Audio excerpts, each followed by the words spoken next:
You are listening to the For Flourishing's Sake podcast by Frederica Roberts.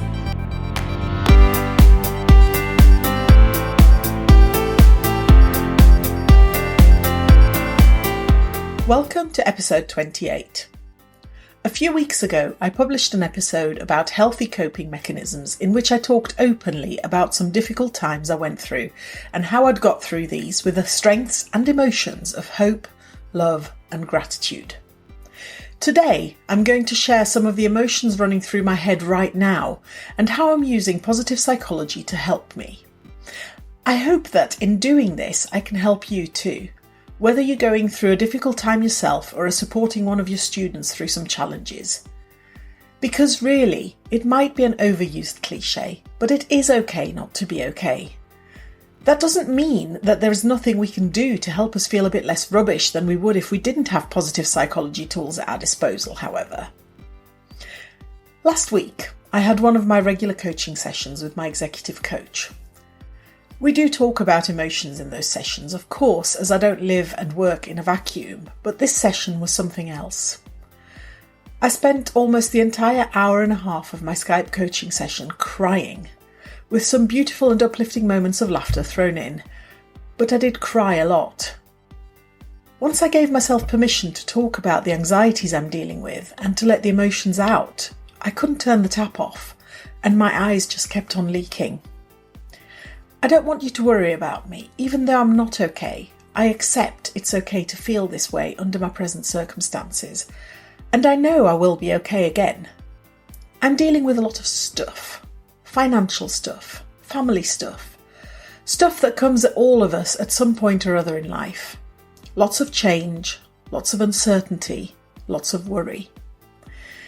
It's just all coming at me in one go, which I know also happens to lots of us from time to time. And like many of us in various parts of the world, this is all underscored by a political climate that I find extremely concerning and that sends me into moments of despair on an almost daily basis. I'm permanently exhausted, and through talking with my coach, I realised that of course I'm exhausted.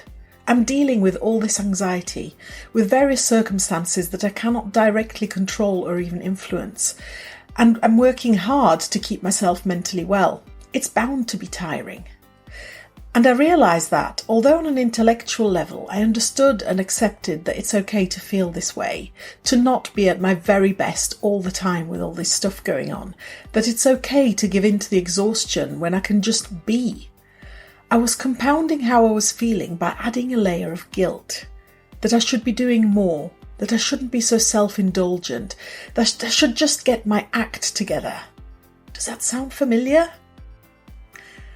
I've talked through some of the well-practiced positive psychology tools and strategies I'm currently using with my coach, and these are serving me well. Gratitude is so ingrained in everything I do that I experience it, deliberately and by chance, multiple times a day over the smallest of things sometimes. The same goes for savouring, which I also covered in a recent episode. Then there are the things I do more deliberately, what Laius and Lubomirsky refer to as positive activity interventions. As always, you'll find a link to the relevant research paper on this episode's page at forflourishingsake.com. At the moment, what's working well for me is taking every opportunity to go for an energising walk outside. Practicing self-kindness is something I thought I was doing quite well, but now I realise I was undoing the impact of this by feeling guilty. So now I'm working on that too. And as Laius and Lubomirsky say in their paper, working on our happiness takes effort, like most other worthwhile things in life. They also mention another couple of points worth noting. That we need a variety of activities to draw upon as we otherwise experience fatigue or boredom from the endless repetition of one activity. And that not all activities work for everyone. Even though everything I share with you on this podcast is evidence-informed, there needs to be a fit. Throughout this podcast's many episodes, I have and will continue to share with you various activities that may help you or your students flourish. Not all activities will work for everyone, but whether you're working on yourself or supporting one of your students, it's about building up a toolkit of activities you can try out to find the ones that work for each individual. And as my wonderful coach reminded me last week, It's okay if you still feel rubbish despite doing all this stuff. Just think how much worse you might feel if you weren't putting in the effort to support your mental health. Thanks to my knowledge of positive psychology and putting the work in, I am able to keep bringing the energy and professionalism I pride myself on to my public-facing work. I'm able to keep things ticking along, even if sometimes I just do the bare minimum in my behind-the-scenes work. And I'm able to say, I feel pretty rubbish at the moment, but it's okay.